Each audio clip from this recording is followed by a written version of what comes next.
Mateo 6:19. No os hagáis tesoros en la tierra donde la polilla y el orín corrompen, donde los ladrones minan y hurtan. Más bien haceos tesoros en el cielo, donde la polilla y el orín no corrompen, donde los ladrones no minan y hurtan. Porque donde esté vuestro tesoro, allí también estará vuestro corazón.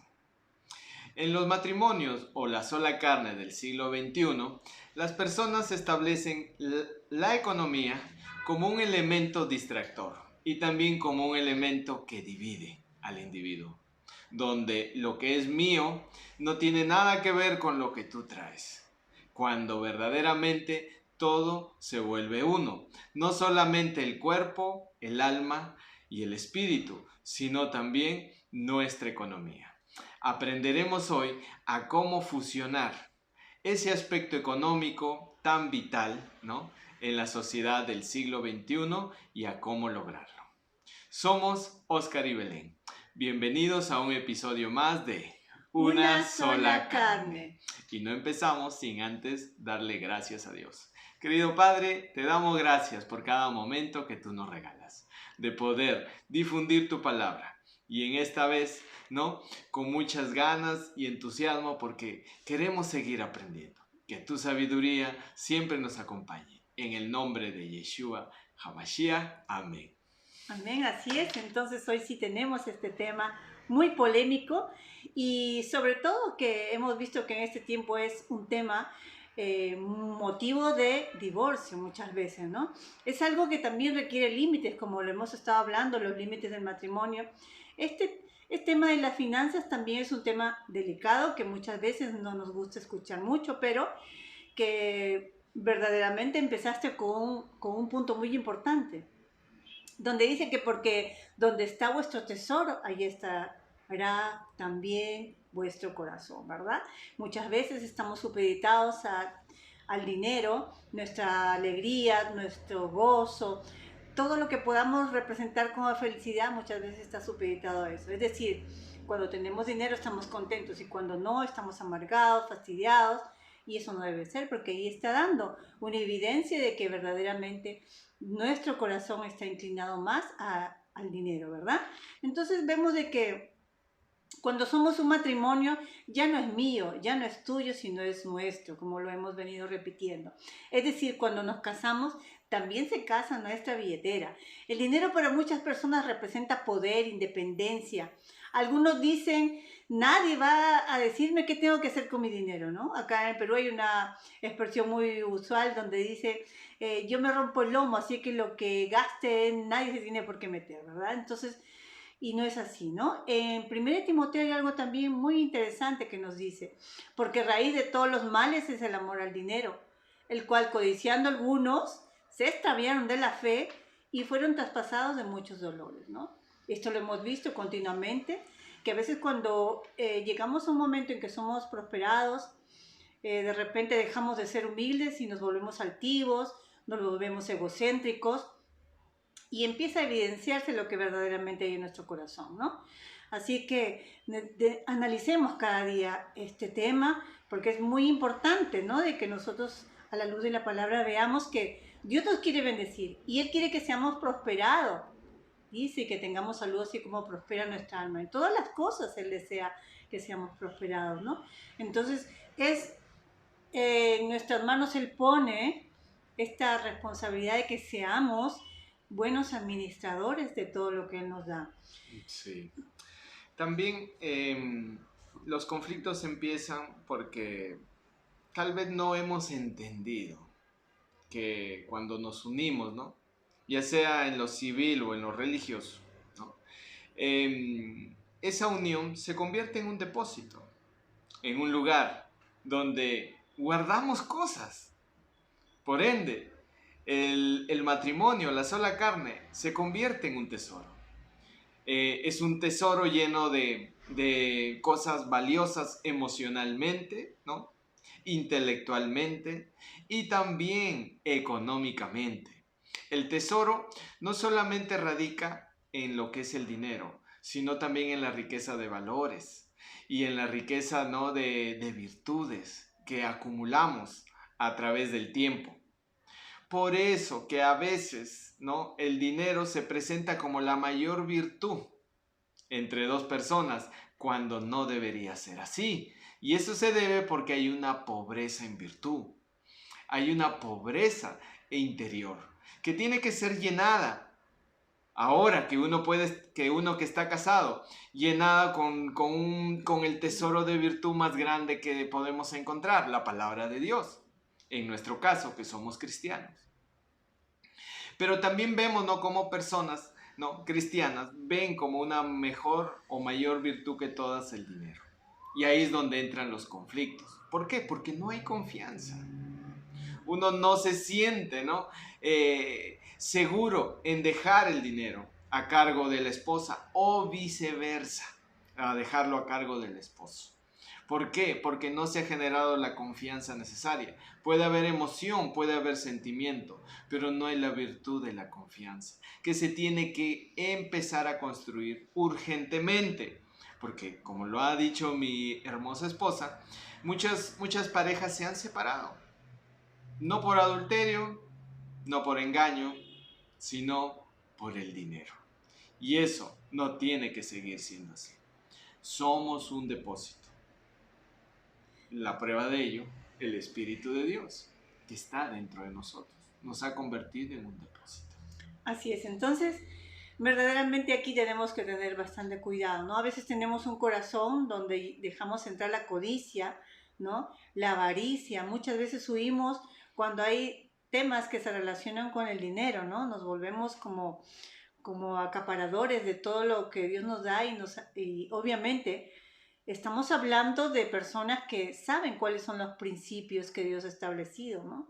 Cuando nosotros sembramos verdaderamente lo que Dios nos manda a hacer, vamos a cosechar de ello también bendiciones, ¿no? Si somos personas generosas, personas que damos, ¿no?, también a los demás, al prójimo, también vamos a recibir esa reciprocidad y vamos a ser bendecidos, porque son cosas que Dios nos enseña y nos insta a hacer, que el egoísmo sea roto en nosotros, ¿no? Entonces, que necesitamos y que por esta razón se suscitan muchos conflictos, es verdad.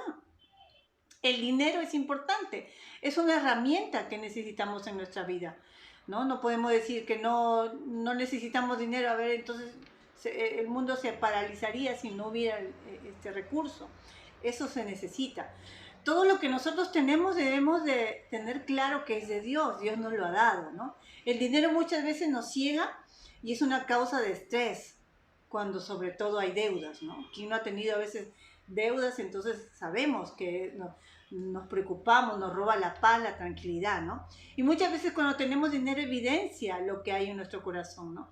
Salen aquellos sentimientos, ¿no?, que están ahí, que siempre estuvieron y que a través de ese momento empiezan a aflorar, ¿no? A veces la gente más frustrada es la que más dinero tiene. Y es porque el dinero no hace la felicidad y muchas veces uno piensa que es así. El dinero no nos puede gobernar, somos nosotros los que tenemos que liderar, que gobernar el dinero, ¿no?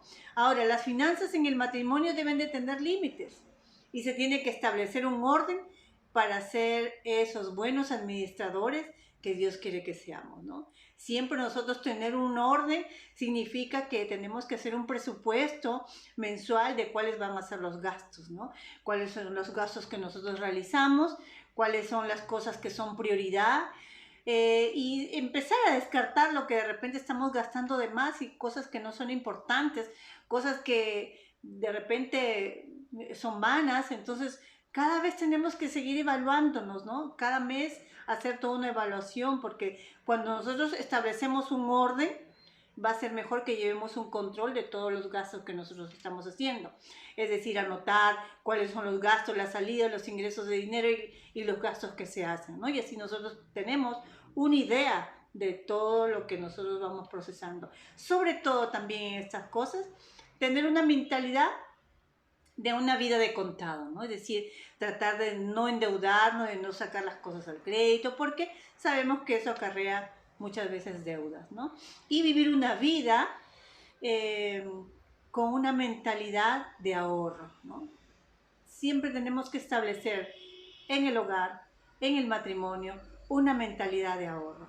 Es decir, ir mensualmente separando un dinero para alguna situación, en algún momento que se presente, ¿no? Y no vivir con lo justo solamente, sino siempre tener ese excedente para de repente en la familia, alguna ayuda a alguien en un momento de emergencia, qué sé yo. Entonces se tiene que vivir de esa forma y enseñar así también a que se pueda vivir a nuestras generaciones, a nuestros hijos, esa mentalidad de ahorro. Desde pequeños poder establecer en ellos esa manera de pensar. Es importante recalcar que aquí hay una cooperación. Por un lado tenemos los principios bíblicos, económicos, y por el otro lado los principios de prudencia, de sabiduría, ¿no? de administración de esos recursos económicos. Así que no podemos ir a un extremo y olvidar la parte administrativa, ni irnos solamente a la parte administrativa y olvidar los principios bíblicos. En nuestro caso, ¿no?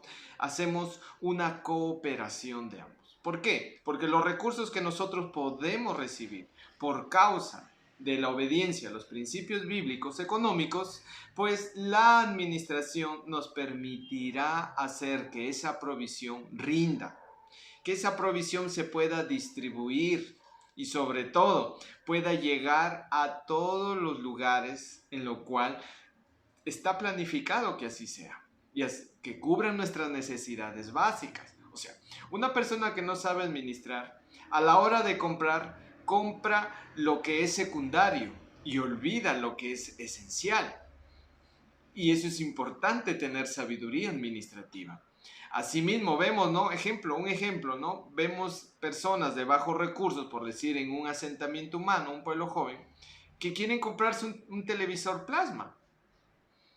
O sea, se dan cuenta, donde lo principal que sería comprarse una buena cocina o un refrigerador, pero prefieren ir a algo secundario. Asimismo también pasa con nosotros. A la hora de comprar, a veces compramos cosas que no necesitamos o que no son tan esenciales y que simplemente lo hemos hecho por emoción. Entonces, es necesario corregir eso. ¿Por qué? Porque la provisión ha sido diseñada primero para cubrir necesidades básicas y a veces no se entiende dentro de lo que es la sola carne. La otra persona se siente afectada porque o es muy tacaña o no. No se trata de eso, sino de poder diferenciar lo que es prioridad de lo que es urgente. Así es. Entonces, miren, estamos hablando de que la deuda también es una esclavitud, ¿no? Hay personas que trabajan solo para pagar deudas, ¿no? Y mire, según algunas estadísticas que pude ver, esta generación gasta 350 a 400 veces más en diversión que la generación anterior, ¿no? Si ustedes se dan cuenta, a veces cuando nuestros padres a veces nos han contado, nuestros abuelos, ¿no? Cuando a veces hacían una celebración, de repente lo más lindo para ellos y el mejor momento era reunirse en familia, todos cocinar en familia juntos y pasar un lindo cumpleaños, un lindo momento. Hoy en día, pues como que ahora es un poco más frío, dicen, no, lo mejor es irse a un buen restaurante, ¿no? Al mejor restaurante y entonces gastar a veces un exceso de dinero en eso, ¿no? Cuando así las costumbres han cambiado, ¿no? De generación en generación. Entonces, el esclavo financiero generalmente vive de esa forma, ¿no? Enojado, alterado por las deudas, es una persona que nunca tiene contentamiento, ¿no? Cuando tiene mucho está contento y cuando tiene poco verdaderamente está amargado, ¿no? Cuando el dinero determina tu felicidad y el estado financiero, entonces eres un esclavo financiero, ¿no? La Biblia dice que Dios quiere que seamos obviamente prosperados, pero que prosperemos en todas las áreas de nuestra vida, porque si nosotros solamente somos prosperados económicamente, pero no prosperamos, no maduramos en otros sentidos emocionales y todo, vamos a hacer mal uso del dinero y de la bendición que Dios nos dé. Por eso dice en Proverbio, dice que la bendición de Yahweh es la que enriquece y no añade tristeza con ella, ¿no? Entonces, ser administradores según Dios es entender cuál es la bendición de Dios en nuestras vidas. A veces creemos que la bendición de Dios son nuestras posesiones, y la Biblia dice que la vida del hombre no consiste en la cantidad de bienes que posea, ¿no? Esto verdaderamente es una bofetada al sistema actual. Pero eso es, ¿no? No es que una persona que tiene todas las posiciones se le puede considerar una persona que es bendecida, porque muchas veces, a veces esto es para que una persona se pierda, se aleje de Dios, muchas veces eso lo hemos visto, ¿no? Nada puede recibir el hombre si no le fuera dado del cielo. Nosotros tenemos que tener en cuenta siempre de dónde es que viene la bendición, ¿no? Hay lugares muy ricos donde hay mucha tristeza. Hogares muy pobres donde hay mucha amargura. Y hay hogares donde no falta nada, pero sienten que no tienen nada, que todo les falta, ¿no? Debemos de ser agradecidos. Y eso es algo que siempre yo he hablado, he recalcado, he compartido, ¿no? Debemos de agradecer por todo cada día. Por el agua, por el sol, por el aire, por poder levantarnos, por poder darnos una ducha, ¿no? Por lo menos acá en Perú, hay lugares donde no hay agua, que tienen que subir el agua a unos cerros para poder abastecerse, y todavía la tienen que comprar diariamente. Entonces, uno agradece por el agua que tiene. Yo a veces digo, hasta por el agua, cuando estoy duchando algo, digo, gracias Señor por el agua. Y encima agua calientita y todo eso. Entonces, son cosas que a veces uno diría, ay, ya por eso estás agradeciendo. Cosas simples, pequeñas, por las cuales uno tiene que tener una actitud de agradecimiento, ¿no? Tener contentamiento, no caer en la codicia. Según estudiosos, somos una generación afanada por el consumismo. Y vemos que eso es cierto, ¿no? Nosotros muchas veces nos dejamos llevar y dejamos que nuestras emociones ganen, cuando a veces por el marketing, por las propagandas, la publicidad, nos venden un producto y nos ponen la necesidad de que tenemos que comprarlo porque es lo mejor y todo, y nos dejamos entusiasmar. Y muchas veces caemos en esas trampas, ¿no? Y compramos cosas que no son necesarias. Ahí en tercera carta de Juan, capítulo 1, verso 2, dice, ¿no? Amado, yo deseo que seas prosperado en todo, en todas las cosas, y que tengas salud, así como prospera tu alma. Miren que la salud está relacionada con la prosperidad del alma. ¿Y qué quiere decir la prosperidad del alma? Primero entendamos qué es el alma. En el alma están las emociones, los sentimientos, la voluntad y el intelecto. Nos dice que tu emoción y tu sentimiento tiene que ser prosperado. Tu voluntad tiene que ser prosperada.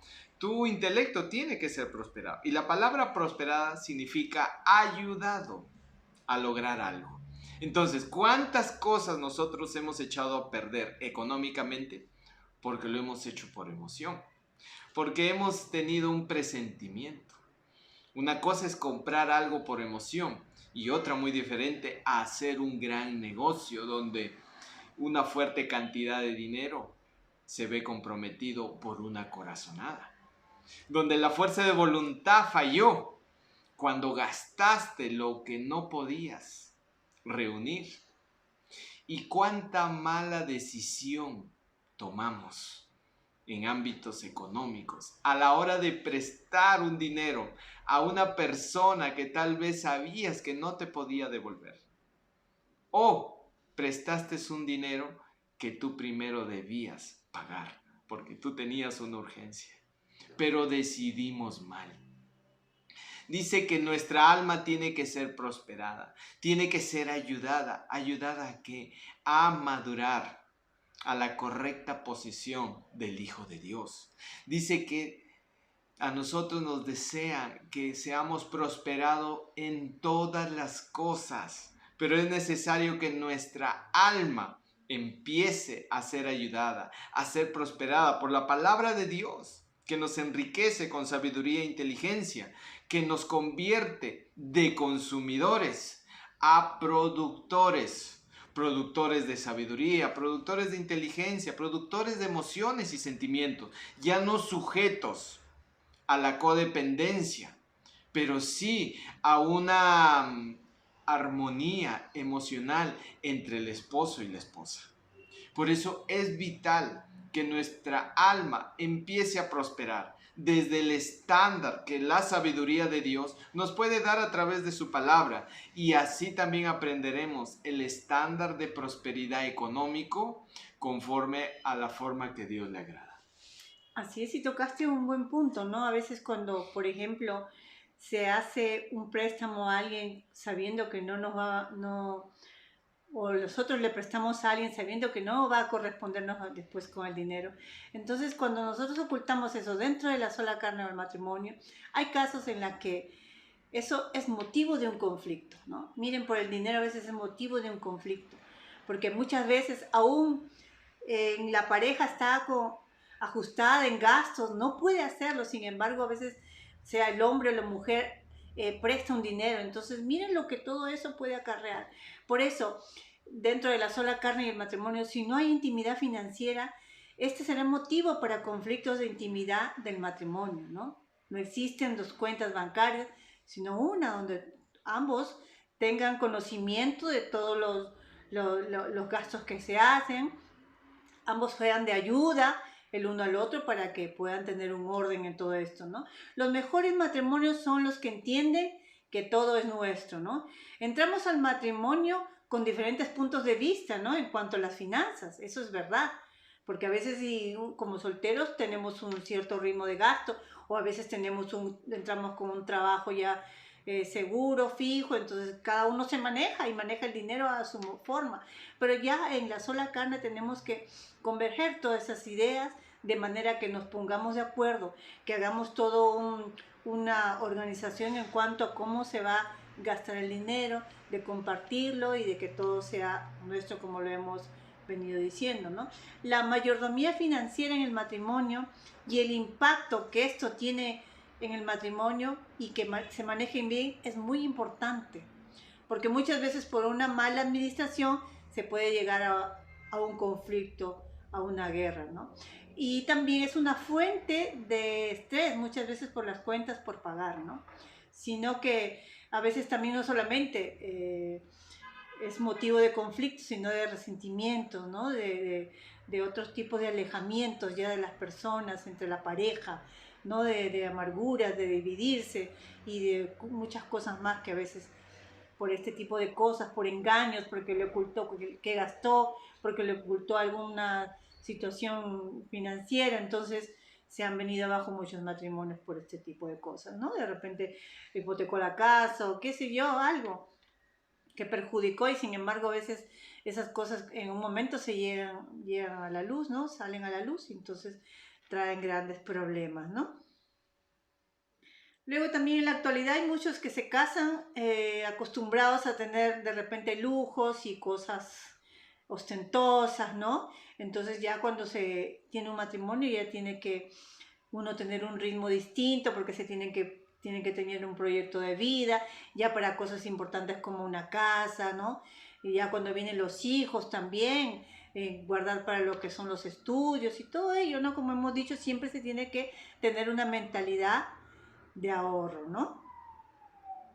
Entonces decíamos pues que uno se casa completo y la billetera también se casa, ¿verdad? Cuando decimos mis finanzas, tus finanzas, estamos demostrando que hay mucho ego, ¿no? Se tiene que tomar decisiones unilaterales porque el matrimonio es un equipo y en eso no existe tú y tuyo y mío, ¿no? Sino lo que es nuestro. Es un gran error poder nosotros establecer algo, ¿no? Por separado, ¿no? Como mencionó también mi esposo, ¿no?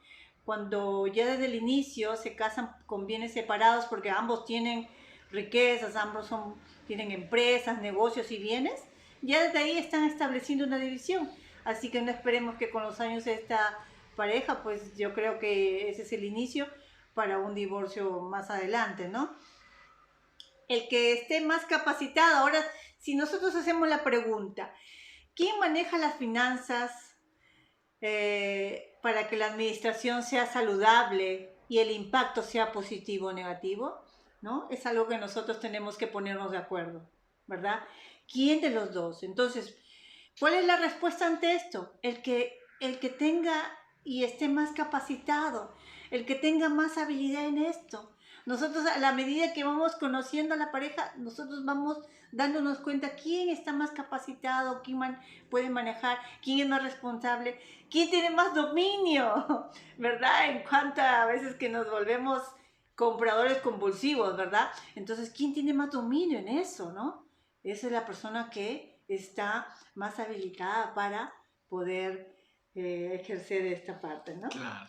Ahora, pongamos el hipotético caso donde se casaron con bienes separados o, bueno, están con los bienes mancomunados, pero no hay esa libertad, ¿no? Se esconden los gastos o hay gastos misteriosos o hay dinero que desaparece, ¿no? No es el fin, no es el fin, pero va a demorar un poco, ¿no? Arreglar la cosa. ¿Y arreglarlo en qué sentido? En que la persona, ¿no? Tiene que demostrar cierto grado de madurez, cierto grado de seguridad a la otra persona, de que puede recibir dinero y no echarlo a perder, no malgastarlo. Eso puede tomar un cierto tiempo.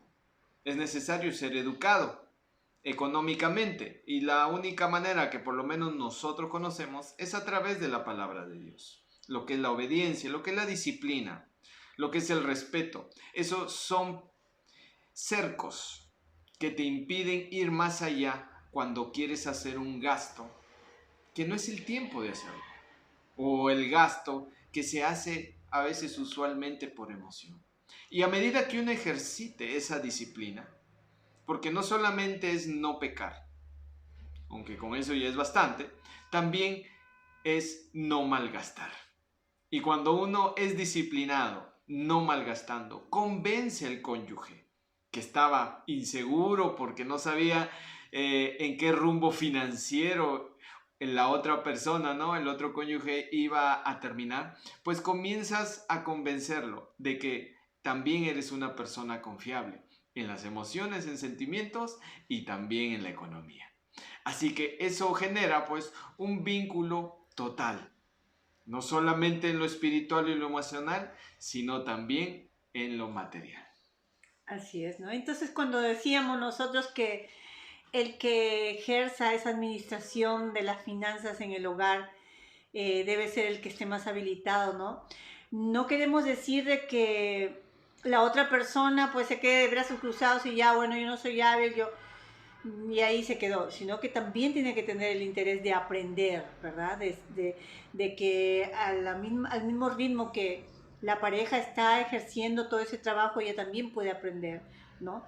Generalmente se dice que somos nosotras las mujeres las mejores administradoras que el hombre, pero hay casos verdaderamente que yo he conocido donde si a la mujer le das dinero, se lo polvorea en un minuto, ¿no? En un solo día todo lo del mes. Así que acá no determina si es la mujer, que si es la mujer la mejor en ese sentido, sino que verdaderamente en el mismo ejercicio como parejas vamos descubriendo, ¿no? Vamos descubriendo quién es mejor, pero la otra persona también por eso tiene que hacer ayuda en ese sentido, ¿no? Entonces, eh, un principio es vivir con lo que se gana, ¿no? Siempre teniendo en cuenta cuáles son los ingresos y sobre ello nosotros tener que vivir, ¿no es cierto? Nosotros tener que realizar todos nuestros gastos, nuestro presupuesto mensual de acuerdo a ello, pero después no vernos en el gran problema de que estamos en déficit, ¿no? Y siempre teniendo en cuenta, como les decía, y vuelvo a reiterar, la mentalidad de ahorro, ¿no? Dentro de las estadísticas están en el segundo y tercer lugar los conflictos matrimoniales por causa del dinero, ¿no? O sea que, miren, está en un lugar de los 10 primeros causales de divorcio, está en el segundo y tercero, por ahí van siempre, porque a veces por este problema o por este tema se suscitan muchas situaciones, ¿no? El mal manejo tiene un efecto muy destructivo, porque junto con esto viene una serie de mentiras para defender lo tuyo y lo mío, ¿no? Vienen las tensiones por las deudas, vienen los conflictos y por eso empiezan las peleas, los dimes y diretes y constantemente el culparse el uno y el culparse el otro y arrepentirse por qué hicimos y todo ese tipo de problemas que salen. Y muchas veces por esto sale lo peor de uno, ¿no? Ahora, si uno de los dos es el que lleva las finanzas, el otro también tiene que, obviamente, apoyar en todo lo que se pueda a lo que el que sabe administrarlo está estableciendo. Si se dice, bueno, este mes vamos a abstenernos, por decir, a salir a comer fuera, pues también tiene que someterse a acatar esas normas para el bien de la economía del hogar, ¿no? Porque a veces podemos darnos cuenta que no, nos excedimos mucho, que esta semana salimos 3 veces a cenar y entonces no, ahí se tiene que buscar la manera cómo poder organizar esas cosas, ¿no? Hay matrimonios que llegaron a descubrir que se casaron con alguien que no conocían, porque cuando faltó el dinero se dieron cuenta que desconocieron a la pareja, o porque de repente cuando tuvieron mucho dinero, también nunca pensaron que iba a ser tan codicioso, que iba a ser tan vicioso a cosas. Entonces como que uno dice, ¿con quién me casé, no? Y es porque verdaderamente no tenemos la madurez para poder nosotros recibir pues la bendición financiera, ¿no? Y en todos estos problemas que hay, cuando se llegan a veces hasta a la ruina, ¿no? Cuando ya son cosas excesivas, casos excesivos ya en cuanto a los gastos, y se han perdido empresas, se han perdido casas, ¿no? Entonces todo eso verdaderamente agudiza más el problema, ¿no? Y repercute en el presupuesto de la persona, ¿no? Y la esposa se siente muchas veces mal, el esposo, no hay transparencia, ¿no? Y de esa manera pues nosotros vemos de que los conflictos van engrandeciéndose a la medida que todos estos conflictos empiezan a venir uno tras otro, ¿verdad? Entonces esa es la manera que nosotros podemos verdaderamente manejar, ¿no? Dios nos da la sabiduría. Dios nos da la sabiduría para nosotros ser esos buenos administradores de lo que viene a nuestras manos. Tenemos que vivir en una libertad financiera. Tenemos que anhelar vivir en una libertad financiera, porque esto traerá paz y tranquilidad a los hogares. Aprender a invertir y a vivir la mentalidad de ahorro, ¿no? Aprender a invertir y a vivir una mentalidad de ahorro. Así que con estos tips le dejamos en este día, deseando de que su vida prospere en todas las áreas, que sus matrimonios sean bendecidos, prosperados, y que Dios, sobre todo, les dé la sabiduría para que ustedes puedan administrar todo lo que viene a sus manos. Así que tengan buenas noches, y nos despedimos no sin antes sugerirles, ¿no? Y pedirles que por favor compartan estos videos, que se suscriban, para que cuando ya ustedes podamos nosotros lanzar otro video, pues sean ustedes los que oportunamente se enteren de cada video que estamos nosotros proyectando. Así que Dios les bendiga y muchísimas gracias. Hasta la próxima. Chao.